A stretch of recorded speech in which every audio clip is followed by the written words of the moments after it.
How's it going, everyone? My name is Derek Afasi. I'm the owner of Afasi Financial Group and retiresharp.com. Today's topic, I want to discuss with you annuity quotes and explain them as simplistic as possible. Basically, what's happening is a lot of times an individual receives a quote, an illustration, and they think that that's the greatest thing since sliced bread. They don't truly understand what it means, where you could kind of read between the lines and see the fluffed up projections that insurance companies try to do. So what I want to do is kind of expose some of the things on how to read between the lines and see whether or not something has a contractual guarantee, how good of an actual product it is with a worst case scenario basis to determine, whether or not you should throw any dollar amount in there, let alone your entire life savings, your entire retirement savings into it, because many times, they're explained the wrong way, and then advisors are able to fluff up these projections so that somebody kind of has that bait and switch, get hook, line, and sinker into getting set up with a contract. So, 'cause some of the things I'm going to go over is the different types of annuities, really briefly, the biggest problem when receiving quotes, and then this part, I don't mean to offend anybody with any curse words, but read through the BS and find the cash flow. So to get started, types of annuities. Now we understand that annuities are types of products, types of retirement products that are set up through insurance companies. So only insurance companies could offer annuities. You've had other types of annuities in the past that a lot of individuals mistake for the annuities of today. So please be mindful that there were innovations, there are constant innovations from the 1990s, early 2000s, after 2008, after the downward market crash. So they have a whole slew of different things on how they're tweaked properly for an individual situation, and how you could leverage an actual a contract or an annuity contract specific to your needs. And all that means is it's set up through an insurance company. Insurance companies are the only ones that could offer annuities, just like a certificate of deposit could only be offered through a bank. Annuity contracts could only be offered through insurance companies. The first very easy type of annuity is the fixed annuity. I typically like to see these things known as MIGAs. So what this says is kind of just like how if you understand how a bank CD works, where let's say you have a 5-year bank CD that's paying you, right now 1% per year. Obviously it used to be much higher in later, in earlier years. But what this would say is essentially if you have a bucket of $100,000 and you have a bank CD that pays you 1% per year, but after the first year you're getting $1,000, second year $1,000, third year $1,000, etc.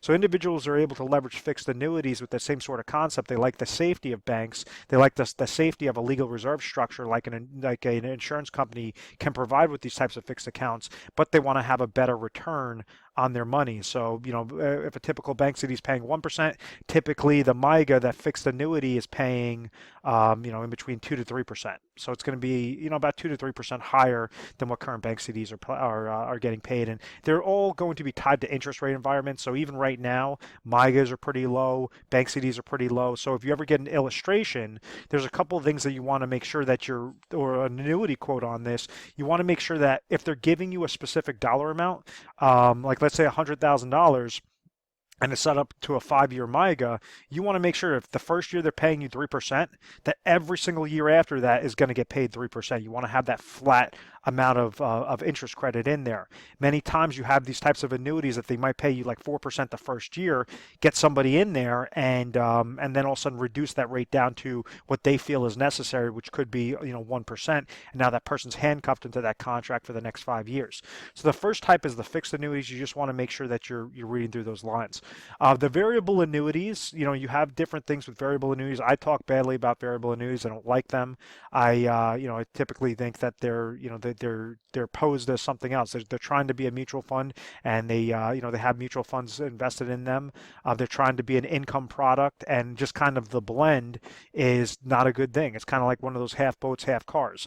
If you ever go to amusement parks, or I think they have them over at Busch Gardens. We're located over in Tampa, Florida, so we got Busch Gardens over here, and there's this thing that is basically, it drives up and like the safari, and then it goes into the water. So it's kind of a boat and a car mixed. That's what I think of a variable annuity is, it's not a good investment product and it's not a really good income product because you have a lot of hidden fees. Sometimes it could work out well if you got set up in about 2006, 2005, depending upon what those income riders were that you attach them to that product. But essentially, when I go through how to figure out the cash flow, you could see how the hybrid annuities have actually been a lot better than what the variable annuity rates are right now. So I'll expose that a little bit later. And then you also have index annuities, where this correlates to the hybrid annuity. A hybrid annuity is simply a fixed index annuity with an income rider. And the way that income rider is displayed is where you see a lot of these problems. So what I'm actually going to do is go through an example off of an income account, off of an income rider, and actually show you how to expose that cash flow so you could compare one company to the next to determine whether or not it's going to be the best for your specific situation, the best for however long of deferral you want, whether that's a 30-day deferral, whether that's a 5-year deferral, 10-year deferral, and how to really find, read through the lines and get the exact percentage, the exact cash flow, for your specific situation. So when you're looking at the hybrid aspect, always think of income rider. So if we understand with a fixed account, kind of think of this like a bucket, okay? We have a fixed bucket, we have a variable bucket, and then we have an index bucket. Let's say you have $100,000 in all of them. Now, let's say the market gains 10% the first year, and then it loses 10% the next year. So what exactly, let's say the fixed account is paying you 3%. What this means is if the market went up 10%, well, this bucket is going to get 3%. If the market went down 10%, this bucket's going to get 3%. It's going to be a fixed percentage amount on the specific MYGA that you choose or whichever carrier. As long as they're paying you that fixed percentage rate, it's going to remain fixed for the length of that time for as long as you have that contract. Very simple. This bucket, if you receive a gain, and it's variable, and let's say after all the fees and all that, you get a 10% gain into that bucket. They'll open up the lid, pour 10% inside, and now you have a larger account. The next year, if you lose 10%, well, now that's obviously going to be a larger loss because it's going to be a 10% downward shift plus any sorts of fees, and this bucket is actually going to be further reduced below the $100,000 mark. You would actually end up losing because 10% of $110,000 after the first year would be $11,000, and then $11,000 would get deducted off of this $110,000, so therefore you're actually going to be left with $99,000. So when you have downward market losses and then you also have a fees associated with variable, understand it's going to go up when the market goes up, go down when the market goes down. The index, let's say if you had something like a 7% cap and the market gained 10%, well, you would gain, kind of think of this bucket with a lid over it, you would gain 7% into that account. Let's say the next year when the market loses 10%, well, you have a floor. That's the importance of indexing strategies. That's the importance of index annuities. So this is the generic. This is how the account value, this is how your physical money works before you attach an income rider onto it. So I hope that all of this makes sense. Please review this section if that doesn't make any sense. Now, so when we're regarding hybrid annuities, what's happening is you have that account value side. So if you had a fixed annuity with an income rider, your account value would be doing exactly this dance. The income rider might give a specific guarantee. Variable annuity with an income rider, the variable account side will be doing that specific dance, and the income rider is going to have specific guarantee. That index account value is going to be doing that exact dance, and the income rider is going to give you a specific guarantee. So if we understand this, what exactly is this income rider? What exactly is this income base? How exactly does it compare? So this section, I'm actually going to bring up a PowerPoint slide, and I know how much you guys love my sloppy handwriting, so I apologize to disappoint anything, but yes, this is actually going to be able to break this down very simplistic. What this shows us is an income-based side, right? Understand, whenever you see a guarantee, that's not your true money. That's nothing more than a calculation account, okay?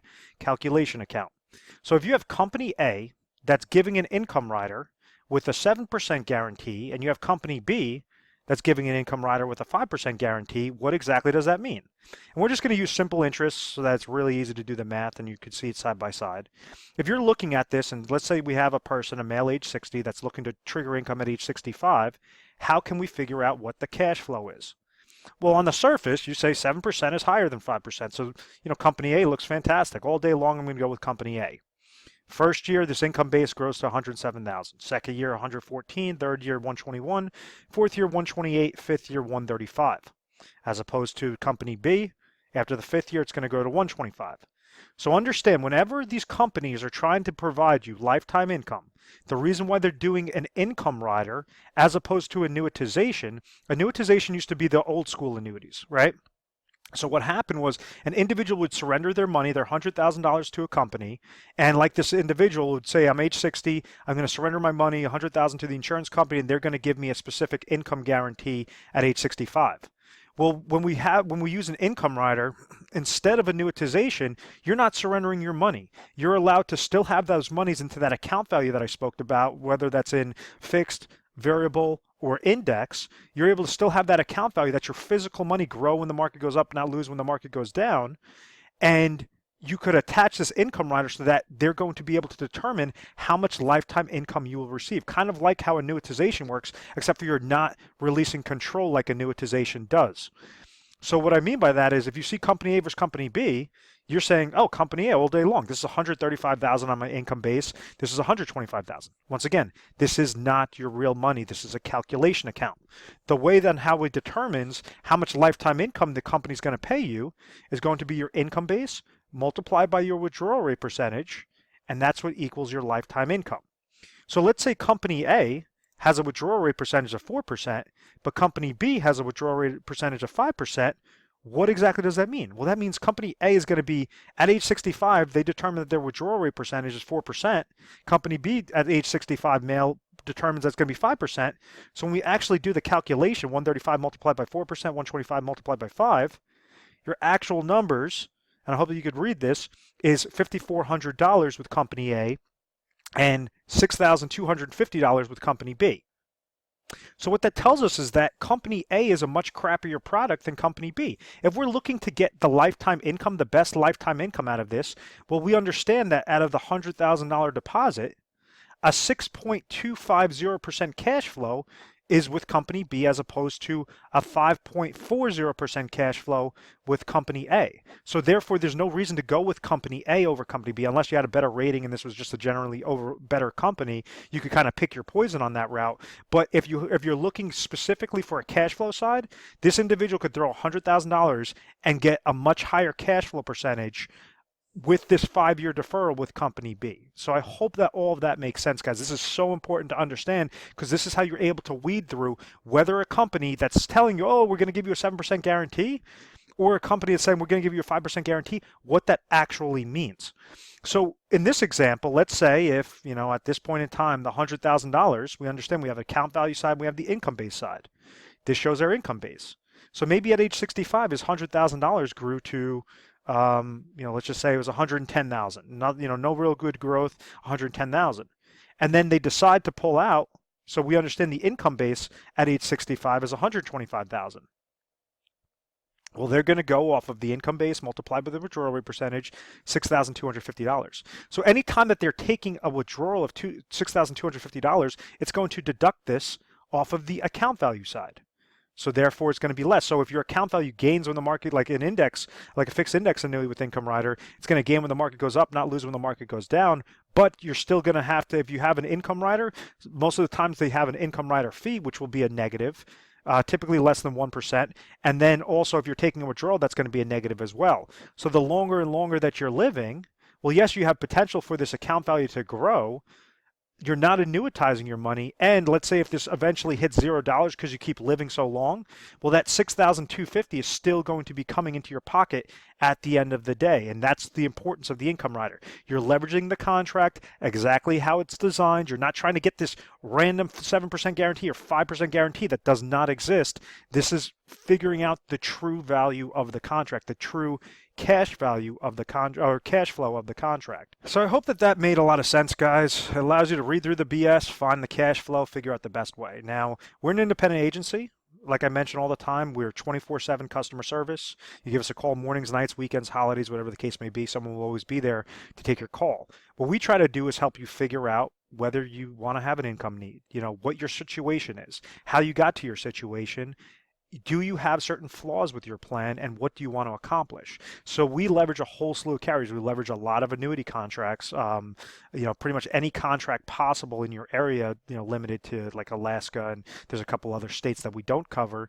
But, for the most part, we want to make sure that any dollar you're placing into a plan, you're educated properly, you're not getting caught up in the fluff, caught up in those numbers. You could actually control, you could set up a specific product and a specific strategy in tandem to make sure that you're accomplishing your goal successfully using the smallest amount of dollars and only as much as necessary out of your retirement savings to accomplish your goals.